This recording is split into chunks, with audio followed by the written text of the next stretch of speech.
ہمارے ساتھ ان کی بہن نادیہ بلوچ موجود ہیں۔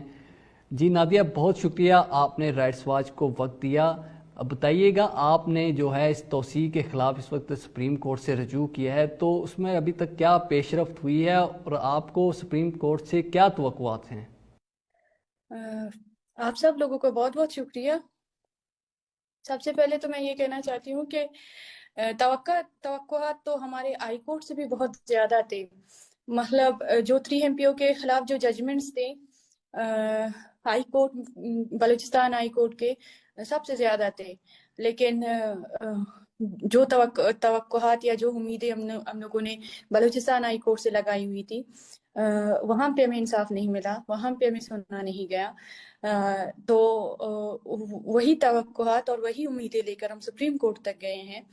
کہ شاید اگر ہائی کورٹ میں ہمیں نہیں سنا گیا، ہائی کورٹ میں ہمارے حق میں فیصلہ نہیں دیا گیا، تو سپریم کورٹ ہمارے حق میں فیصلہ دے گی۔ لیکن پچھلے 1 مہینے سے زیادہ ہو چکا ہے کہ ہم نے کیس فائل کی ہے۔ جو تھرڈ ٹرم ایکسٹینڈ ہوا تھا، اس کے بعد سے ہم نے دونوں جو ٹرم تھے ان کو چیلنج کیا ہے سپریم کورٹ میں۔ لیکن کیسز تو فائل ہو چکی ہیں، لیکن سپریم کورٹ میں ایئرنگ کی ڈیٹ ہمیں نہیں دی جا رہی ہے۔ تو مجھے لگتا ہے کہ جو امیدیں ہیں سپریم کورٹ سے بھی، وہ بھی آہستہ آہستہ دم توڑ رہی ہیں۔ سپریم کورٹ نے اگر اس کو غیر قانونی قرار دے دیا نادیہ، جیسے جو یہ اریسٹ ہوا ہے مارنگ کا، یا اس کی جو ایکسٹینشن ہوئی ہے، تو اس کے آگے پھر آپ کیا دیکھتی ہیں؟ اس کا آپ کیا مطلب آپ دیکھتی ہیں کہ اس کا کوئی اثر ہوگا آگے کوئی کسی اور گرفتاری پہ MPO کے انڈر؟ اگر وہ غیر قانونی قرار دے گی تو یہ مجھے لگتا ہے ان لوگوں کے لیے جو پاکستان کے عدالتی نظام سے جن کی امیدیں ختم ہو چکی ہیں، وہ امیدیں دوبارہ زندہ ہوں گی کہ اگر پاکستان کے اندر ناانصافی کرنے والے لوگ یا ادارے بہت زیادہ ہے، تو وہ ایک جوڈیشری ہے جہاں پہ لوگوں کو انصاف ملتی ہے، لوگ دوبارہ پاکستان اور اس کے قانون پہ بھروسہ کرنے لگیں گے۔ اچھا نادیہ، یہ سارا معاملہ لاشوں کے تنازع پر شروع ہوا۔ ریاست کا یہ الزام ہے کہ ماہرنگ بلوچ نے اپنے ساتھیوں کے ہمراہ کوئٹہ کے جو سول ہسپتال پر حملہ کیا اور وہاں پر جو جعفر ایکسپریس میں مارے جانے والے شدت پسندوں کی لاشوں کو لے کر جانے کی کوشش کی۔ اس میں کیا صداقت ہے؟ جو پریس کانفرنس تھی، وہ پریس کانفرنس لاشوں کے اوپر نہیں کیا گیا تھا۔ وہ پریس کانفرنس BYC کے جو کچھ ممبرانز ہیں، جیسے گلزادی ہے جو ابھی 3 MPO کے تحت ہوتا جیل میں بند ہے، اس کے گھر میں جعفر ایکسپریس سے پہلے ایک بار اسے مسنگ کیا جاتا ہے 24 گھنٹے کے لیے۔ صبح اسے لے کر جاتے ہیں اسے اور اسے بائی کو، پھر شام کے 6 بجے کے قریب اسے چھوڑ دیتے ہیں، اور دوسرے دن دوبارہ ان کے گھر پہ چاپے لگتے ہیں، اور وہاں پہ اس کے جو لیگل ڈاکومنٹس وغیرہ ہیں، جو اس کے اوریجنل ڈاکومنٹس ہیں، انہیں اٹھایا جاتا ہے۔ تو اس کے لیے بار بار جو BYC کے ممبرانس کو ہراساں کرنا، ان کے گھر پہ چاپے پڑنا، ان کے لیے یہ پریس کانفرنس کیا جاتا ہے۔ لیکن وہاں پہ جو ایک جرنلسٹ ہے، وہ پھر انہی لاشوں کے اوپر ایک کویسچن پوچھتے ہیں کہ آپ اس کو کس نظر سے دیکھتے ہیں۔ تو جو ڈاکٹر مارنگ بلوچ ہے، وہ اسی کویسچن کا آنسر دیتے ہیں، لیکن بعد میں میڈیا کے اندر جو بیٹھے ہوئے لوگ ہیں، جن کو موقع ملنا چاہیے، انہوں نے اس پریس کانفرنس کو توڑ مروڑ کے پیش کیا کہ یہ پریس کانفرنس کیا گیا ہے لاشوں کے اوپر۔ لیکن یہ میں کلیئر کرنا چاہتی ہوں کہ وہ پریس کانفرنس لاشوں کے اوپر نہیں کیا گیا تھا، وہاں پہ صرف ایک کویسچن پوچھا گیا تھا ان لاشوں کے حوالے سے۔ تو ڈاکٹر مارنگ نے یہ کلیئر کیا کہ لاشیں جو پارٹی ہے جو انہیں مارا گیا تھا، جعفر ایکسپریس میں جتنے لوگ ملوث تھے، ان میں جو پارٹی نے اپنا بیان دیا تھا، جوہان وہ ہے، انہوں نے کہا تھا کہ ہمارے 12 کے قریب لوگ مارے گئے ہیں، لیکن سیول اسپتال میں 12 سے زیادہ 37 لاشیں لے کر گئی تھی۔ تو مارنگ بلوچ نے یہ کہا کہ اگر 12 لاشیں دہشت گردوں کی ہیں، تو باقی جو لاشیں وہ کس کی ہیں؟ اور رات کے اندھیرے میں 13 لاشیں آپ لوگ سیول اسپتال میں آپ لوگ دفناتے، کاسی قبرستان میں دفناتے ہیں، تو ان 13 لاشوں کی DNA کیا جائے ان 13 لاشوں کا، کیونکہ میں بھی یہ جو 13 لاشیں ہیں وہ مسنگ پرسنس کی ہو سکتی ہے، کیونکہ ایسے بہت سے کیسز پہلے بھی ہوئے جو زیارت کا فیک انکاؤنٹر تھا کچھ سال پہلے، وہاں پہ بھی مسنگ پرسنس کو اٹھا کر ان کی جو ہے نا مسخ شدہ لاشیں پہن کر انہیں کہا تھا کہ انہیں ہم نے فیک انکاؤنٹر یا اس میں جو ہے نا عملے میں مارا ہے، لیکن حالانکہ وہ فیک انکاؤنٹر قطر میں مارے گئے تھے۔ نادیہ صاحبہ یہ بتائیے گا کہ ماہرنگ بلوچ کی جو یہاں پہ ڈیٹینشن ہے اس کو ہر دفعہ جو ہے بڑھا دیا جاتا ہے، ابھی کچھ روز پہلے بھی اس کی 15 روز اس کی توسیع کی گئی ہے، تو ریاست ماہرنگ بلوچ سے اتنی خوفزدہ کیوں ہے؟ میں یہ کہنا چاہتی ہوں کہ ریاست صرف ماہرنگ بلوچ سے خوفزدہ نہیں ہے، ریاست اور اس حواس سے خوفزدہ ہے جو ریاست کی ناانصافیوں سے پردہ اٹھا رہی ہے، اور وہ ان لوگوں کو مطلب جو آواز اٹھاتے ہیں، جو ریاست کے جو ظلم کو کا جو پردہ اسے فاش کرتے ہیں، ان سب کے خلاف ریاست جو ہے نا خوف زدہ ہے، اور ماہرنگ بلوچ کے خلاف ریاست اس وجہ سے خوف زدہ ہے یا وہ بار بار اس کی ڈیٹینشن کو ایکسٹینڈ کر رہے ہیں، اور جواز صرف ایک ہی دے رہے ہیں کہ باہر کے حالات فی الحال ٹھیک نہیں ہے، ہم انہیں رکھنا چاہتے ہیں۔ آیا ماہرنگ دہشت گرد ہے کہ آپ انہیں رکھنا چاہتے ہیں؟ باہر کے حالات کس نے خراب کیے ہیں؟ لوگوں کو مارنا، ماروائے عدالت قتل کرنا، فیک انکاؤنٹرز میں مارنا، ہر دن کہیں ہر جگہ سے کتنے لوگوں کو، کتنے نوجوانوں کو آپ مسنگ کر رہے ہیں۔ آیا ان سب میں ماہرنگ کا ہاتھ شامل ہے یا آپ کے ریاستی اداروں کا ہاتھ شامل ہے؟ تو یہ جواز دینا، ماہرنگ شاید ریاست کی ان ظلم اور ناانصافیوں کے خلاف بولتی تھی اور لوگوں کو ریاست یا جو ریاستی ادارے ہیں ان کا اصل چہرہ دکھاتی تھی، تو اس وجہ سے میرے خیال سے ماہرنگ کو برداشت کرنا اس حکومت کے لیے بہت بڑی بات بن چکی ہے کہ وہ اسے برداشت نہیں کر پا رہی ہے۔ نادیہ، ریاست کی طرف سے، حکومت کی طرف سے کوئی ایسا سٹیپ، کوئی ایسی اگریمنٹ کرنے کی کوشش کی گئی ہے نیگوسیشن کی ماہرنگ کے ساتھ یا بی وائی سی کے جو ایکٹیوسٹ ہیں ان کے ساتھ اس پورے سچویشن کے اندر؟ جی بالکل، جو شروع میں ڈاکٹر ماہرنگ بلوچ کو لے کر گئے تھے تو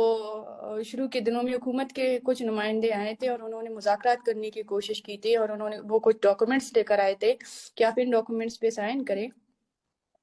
لیکن ڈاکٹر ماہرنگ بلوچ نے انہیں ریجیکٹ کر دیا تھا کہ میں ایسی آزادی کو قبول نہیں کروں گا جو میں یہاں سے جب میں نکلوں تو میں اپنے لوگوں کے لیے کچھ نہ بول سکوں، اس آزادی سے بہتر ہے کہ میں جیل میں بند رہوں تاکہ میں اپنے لوگوں کے لیے کچھ کر سکوں، اور جیل میں بند ہونا بھی یہ ہماری تحریک کا حصہ ہے اور یہ ہماری پروٹیسٹ کا حصہ ہے۔ ایسا کیا تھا ان ڈاکیومنٹس میں جو اس نے اگری نہیں کیا؟ ان ڈاکومنٹس میں مطلب جو ماہرنگ پہلے کرتی تھی ان سب پہ پابندیاں تھی، آپ کہیں نہیں جا سکتے، رشکش جگہ پہ نہیں جا سکتے، آپ سنیما ہال میں نہیں جا سکتے، آپ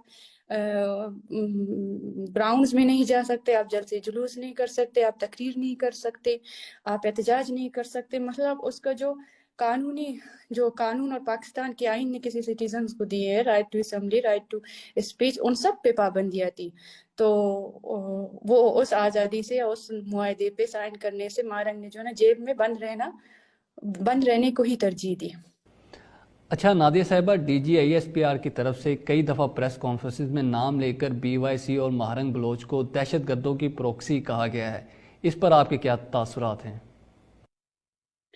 سب سے پہلے تو میں یہ کہنا چاہتی ہوں کہ D G I S P R نے جتنے بھی مطلب بے بنیاد ایلیگیشنز لگائے تھے ان کے خلاف بی وائی سی نے باقاعدہ اسٹیٹمنٹس جاری کیے، ان کے جو باقی لیڈران ہیں جیسے ڈاکٹر سبیہ ہے یا سمی دین ہیں، انہوں نے ویڈیو میسیجز دیے کہ ہم کسی کی پروکسی نہیں ہے، ایک ہماری جو تنظیم ہے، پارٹی ہے، وہ پرامن ہے اور اپنے لوگوں کے جو بنیادی حقوق ہے ان کے لیے ہم لوگ احتجاج کرتے ہیں، ان کے لیے ہم بولتے ہیں، ان کے لیے ہم آواز اٹھاتے ہیں، لیکن اس کے باوجود جو D G I S P R ہے وہ مسلسل 2 پریس کانفرنس میں میری بہن کی کردار کشی کرتے ہیں اور میری بہن کو کہتے ہیں کہ وہ فلاں کے ایجنٹ ہے یا فلاں ادارے کی پروکسی ہے، دہشت گردوں کی پروکسی ہے، ان کی تنظیم دہشت گردوں کی پروکسی ہے۔ تو ہم نے قانونی طریقہ کار اختیار کیا کہ قانون نے ہمیں یہ حق دیا ہے کہ آپ اگر کوئی آپ پہ ایلیگیشن، بے بنیاد ایلیگیشن لگائے تو آپ اسے لیگل نوٹس بھیج کے آپ جو ہے نا اسے قانون اور عدالت میں لے کر آ سکتے ہیں تاکہ اس نے جتنے بھی الزامات لگائے ہیں انہیں پہ ثابت کرے۔ اور میں خود D G I S P R سے یہ کہنا چاہتی ہوں کہ 3 مہینوں سے میری بہن جیل میں بند ہے، آپ کے پاس، آپ ایک ریاست ہے، آپ کی حکومت ہے اور آپ کے پاس 7 لاکھ کے قریب فوج ہے، آپ کی 5 لاکھ کے قریب ایجنسی ہے